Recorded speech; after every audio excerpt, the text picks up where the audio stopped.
বন্ধুরা, যে কোনো চাকরির পরীক্ষা পূর্বের তুলনায় কিন্তু কম্পিটিশন লেভেল অনেক হাই হয়ে গেছে। তাই এই কম্পিটিশনের মধ্যে নিজের জায়গা তৈরি করতে প্রয়োজন স্মার্ট ওয়ার্কের। তোমরা জানো, স্কুল সার্ভিস কমিশনের মাধ্যমে 2022 সালের প্রথম দিকে কিন্তু পরীক্ষা হওয়ার প্রবল সম্ভাবনা রয়েছে। আর যখন প্রসঙ্গ আসছে এসএসসি লেভেলের অর্থাৎ পিজি লেভেলের পরীক্ষা, তো সেখানে কিন্তু কম্পিটিশন অনেকটাই কিন্তু বেশি। শুধু পাঠ্য বই পড়লেই হবে না, পাঠ্য বইয়ের পাশাপাশি কিন্তু যেহেতু এবারের পরীক্ষায় 2 নম্বরের ডেসক্রিপটিভ টাইপের প্রশ্ন আসতে চলেছে, তো সেখানে কিন্তু পাঠ্য বইয়ের পাশাপাশি তোমাদের কিন্তু 2 নম্বরের প্রশ্নও কিন্তু চর্চা করতে হবে। পুরো সিলেবাস অনুযায়ী কিন্তু 2 নম্বরের প্রশ্নপত্র কিন্তু তোমাদেরকে তৈরি করতে হবে বা মাস্টার কাছে পড়তে হবে, অথবা আমার চ্যানেলে কিন্তু তোমরা সমস্ত সিলেবাসের নোট পেয়ে যাবে, সেগুলো লিখে নেবে। আর যদি নোটের প্রয়োজন হয় আমাকে বলবে, আমার কাছ থেকে নোট কিন্তু তোমরা পেয়ে যাবে। দীর্ঘ 6 মাস ধরে আমি আমার ব্যাচ শুরু করেছি। যারা নোট নিতে ইচ্ছুক তারা অবশ্যই আমার ডেসক্রিপশনে ফোন নম্বর দেওয়া আছে, তোমরা হোয়াটসঅ্যাপে যোগাযোগ করবে। আগের দিনে আমরা প্রতিবাদী আন্দোলন ফার্স্ট পার্টটা আলোচনা করেছি, আজকে আমরা সেকেন্ড পার্টটা নিয়ে আলোচনা করব। দেখে নিই আজকের প্রথম প্রশ্ন। তাহলে আমাদের প্রথম প্রশ্ন আজকের, বৌদ্ধ ধর্মের সাফল্যের কারণ কি? দেখে নিই উত্তর। 1. গৌতম বুদ্ধের মহানুভবতা, সহজ, সুন্দর ও মর্মস্পর্শী উপদেশাবলী। 2. রাজকীয় পৃষ্ঠপোষকতা। 3. সুশৃঙ্খল সংঘ। 4. জাতিভেদ প্রথার বিরুদ্ধে বলিষ্ঠ অভিমত। 5. নারী জাতির প্রতি উদারতা। 6. পার্শ্বিক ও আলেকজান্ডারের অভিযানের ফলে পাশ্চাত্যের সাথে ভারতের যোগাযোগ স্থাপন। 7. সর্বোপরি ব্রাহ্মণদের আধিপত্যের বিরুদ্ধে ক্ষমতাশালী ক্ষত্রিয়দের ক্ষোভ বৌদ্ধ ধর্মকে জনপ্রিয় করে তোলে। এই ছিল বৌদ্ধ ধর্মের সাফল্যের কারণ। আসা যাক পরের প্রশ্ন। আমাদের পরবর্তী প্রশ্ন হচ্ছে, দ্বাদশ অঙ্গ বলতে কী বোঝো? খুবই গুরুত্বপূর্ণ প্রশ্ন। দেখে নিন উত্তর। জৈন ধর্মের সূত্রগুলির কোনো লিখিত রূপ ছিল না। আনুমানিক 300 খ্রিস্টপূর্বে স্থূলভদ্রের নেতৃত্বে জৈন ধর্মের সূত্রগুলি লিপিবদ্ধ করার জন্য পাটলিপুত্র নগরীতে একটি জৈন সম্মেলন অনুষ্ঠিত হয়। এখানে পার্শ্বনাথের 14টি অনুশাসনের পরিবর্তে 12টি অনুশাসন গৃহীত হয়। এগুলি দ্বাদশ অঙ্গ নামে পরিচিত। দ্বাদশ অঙ্গ কিন্তু প্রাকৃত ভাষায় রচিত। পরের প্রশ্ন দেখে নিই। পরের প্রশ্ন হচ্ছে, চতুর্জাম কি? খুবই গুরুত্বপূর্ণ প্রশ্ন।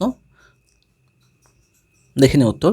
মহাবীরের জন্মের 250 বছর পূর্বে আবির্ভূত জৈন ধর্মের প্রকৃত প্রতিষ্ঠাতা 23তম তীর্থঙ্কর পার্শ্বনাথ ধর্মের যে 4টি মূল নীতির কথা প্রচার করেছিলেন সেগুলিকে একত্রে বলা হয় চতুর্জাম, যথা অহিংসা, অচৌর্য অর্থাৎ চুরি না করা, সত্যবাদিতা অর্থাৎ সত্য কথা বলা, এবং অনাসক্তি অর্থাৎ আসক্তি বা মোহ বা লোভ না করা, কোনো কিছুর প্রতি না থাকা। পরে মহাবীর এই 4টি নীতির সঙ্গে যোগ করেন ব্রহ্মচর্য। এগুলি একত্রে পঞ্চমহাব্রত নামে পরিচিত। প্রত্যেকটি উত্তরের মধ্যে কিন্তু একটা কমপ্লিটনেস কিন্তু বা সম্পূর্ণতা কিন্তু থাকতে হবে, তবে কিন্তু তোমরা 2-2 পাবে। পরের প্রশ্ন দেখে নিই। শ্বেতাম্বর ও দিগম্বর বলতে কী বোঝো? জৈন ধর্মের মধ্যে উদ্ভূত 2টি সম্প্রদায়ের মধ্যে ভদ্রবাহ নেতৃত্বাধীন জৈন সন্ন্যাসীগণ মহাবীরের অনুশাসনগুলি কঠোরভাবে অনুসরণ করতেন এবং এজন্য তারা বস্ত্র পরিধান করতেন না। এরা দিগম্বর। অপরদিকে স্থূলভদ্রের অনুগামীরা পার্শ্বনাথকে অনুসরণ করে শ্বেতবস্ত্র পরিধান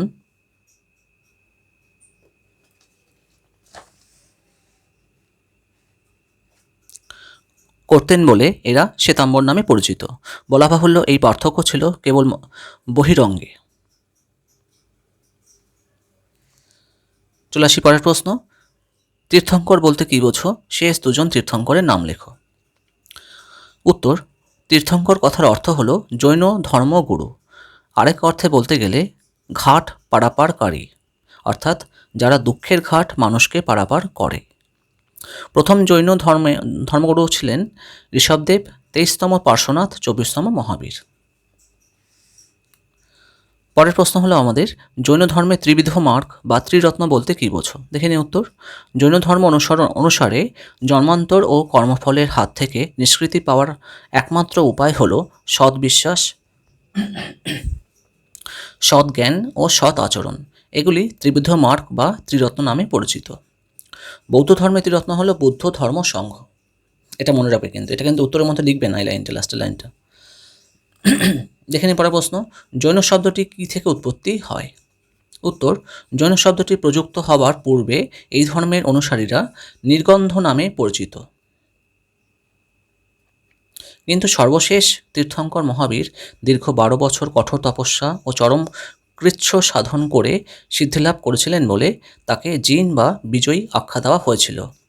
এই জিন থেকেই জৈন শব্দটির উদ্ভব হয়েছিল। মহাবীর প্রচারিত ধর্মমতই জৈন ধর্ম নামে পরিচিত। পরের প্রশ্ন, বৌদ্ধ ধর্মে সংঘের গুরুত্ব কী? দেখে নিন উত্তর, ভগবান বুদ্ধ তার ধর্মানুসরণকারীদের একটি সংগঠনে সংঘবদ্ধ করার জন্য সংঘ স্থাপন করেন। সংঘগুলি ছিল বৌদ্ধ ধর্মচর্চার প্রধান কেন্দ্র। সংঘ পরিচালনায় গণতান্ত্রিক বৈশিষ্ট্য লক্ষ্য করা যায়। সংঘগুলি ছিল স্বয়ংশাসিত, সংঘের প্রতি অবিচলিত, আস্থা প্রদর্শন সদস্যদের প্রধান কর্তব্য। এই ছিল বৌদ্ধ ধর্মের সংঘের গুরুত্ব।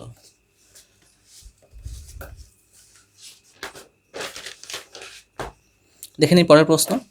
আমাদের পরবর্তী প্রশ্ন হলো, জৈন ধর্ম অপেক্ষা বৌদ্ধ ধর্মের অধিক জনপ্রিয়তার কারণ কি? দেখে নিই উত্তর, 1. জৈন ধর্মের কঠোর কৃচ্ছ সাধন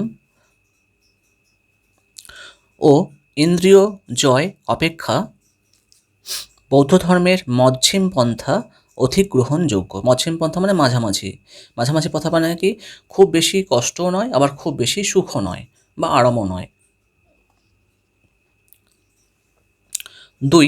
জৈন ধর্মের অহিংসার নীতি কৃষকদের নিকট গ্রহণযোগ্য হয়নি। 3. জৈন ধর্মের অনাসক্তি জনগণের আকর্ষণ বিনষ্ট করে। 4. বৌদ্ধ ধর্মের ন্যায় জৈন ধর্ম রাজানুগ্রহ পায়নি, রাজাদের অনুগ্রহ পুষ্ট হয়ে উঠতে পারেনি। দেখে নিই পরের প্রশ্ন, জৈন ধর্মের সঙ্গে বৌদ্ধ ধর্মের সাদৃশ্য লেখ। দেখে নিই উত্তর, 1. বৌদ্ধ ও জৈন ধর্ম একই ধরনের সামাজিক, অর্থনৈতিক ও ধর্মীয় পটভূমিকায় সৃষ্ট। 2. ব্রাহ্মণ্য ধর্মের বিরুদ্ধে প্রতিবাদস্বরূপ উভয় ধর্মের আবির্ভাব ঘটে। 3. উভয় ধর্মই বেদের অপৌরুষেয়তাকে অস্বীকার করেছে। 4. কর্মফল ও জন্মান্তরবাদকে স্বীকার করা হয়েছে। 5. পশুবলি, জাতিভেদ, যাগযজ্ঞ, স্বর্গের অস্তিত্বের বিরোধিতা করা হয়েছে। 6. উভয় ধর্মই রাজনুগ্রহে বিশ্বাসী। আসা যাক পরবর্তী প্রশ্ন। আমাদের পরবর্তী প্রশ্ন হলো, জৈন ও বৌদ্ধ ধর্মের পার্থক্য লেখ। খুবই গুরুত্বপূর্ণ প্রশ্ন।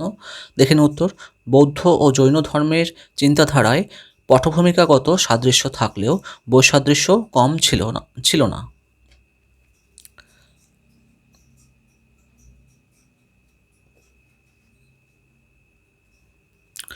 1. জৈনরা সর্বপ্রাণবাদে বিশ্বাসী, এমনকি জড় পদার্থেও, কিন্তু বৌদ্ধরা তা করেননি।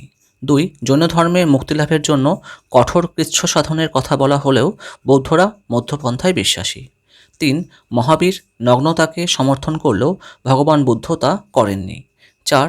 জৈন ধর্মে সংঘ গঠনের কথা বলা হয়নি, কিন্তু বৌদ্ধ ধর্মে এর উপর জোর দেওয়া হয়েছে। 5. জৈনরা হিন্দু ধর্মের সাথে কিছুটা সদ্ভাব বজায় রাখার পক্ষপাতী হলেও বৌদ্ধরা ছিল এর বিপরীত। এই ছিল বৌদ্ধ এবং জৈন ধর্মের মধ্যে পার্থক্য। আসা যাক পরবর্তী প্রশ্ন। পরবর্তী প্রশ্ন কি, সিদ্ধশিলা কি? খুবই গুরুত্বপূর্ণ প্রশ্ন। মহাবীরের মতে সদ্বিশ্বাস, সদ্জ্ঞান, সৎ আচরণ এই ত্রিরত্নের সাহায্যে পরম শুদ্ধ আনন্দ বা আত্মার মুক্তিলাভ সম্ভব, তাই একে সিদ্ধশিলা বলা হয়। এই ছিল প্রতিবাদী আন্দোলনের উপর আজকের গুরুত্বপূর্ণ কয়েকটি প্রশ্ন। ভিডিওটা ভালো লাগলে অবশ্যই লাইক, শেয়ার এবং কমেন্ট করে দাও।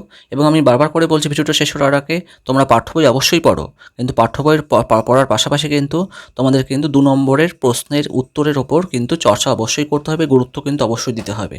এই প্র্যাকটিস না থাকলে, নিয়মিত যদি পরীক্ষা দেওয়ার বা তোমাদের লেখার প্র্যাকটিস না থাকে, তাহলে কিন্তু নির্দিষ্ট সময়ের মধ্যে কিন্তু 50টি প্রশ্নের উত্তর, 50টি 2 নম্বরের প্রশ্নের উত্তর, অর্থাৎ 100 নম্বরের প্রশ্নের উত্তর কিন্তু তোমরা কিন্তু নির্দিষ্ট সময়ের মধ্যে কিন্তু কখনোই নামাতে পারবে না। এর জন্য চাই কিন্তু হার্ডওয়ার্ক এবং ধারাবাহিকতা।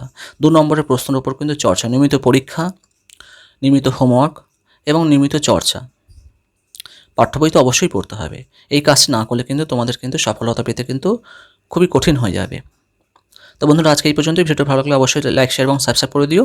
দেখা হচ্ছে আগামী দিন নতুন কোনো ভিডিও নিয়ে, নতুন কোনো টপিক নিয়ে। ধন্যবাদ।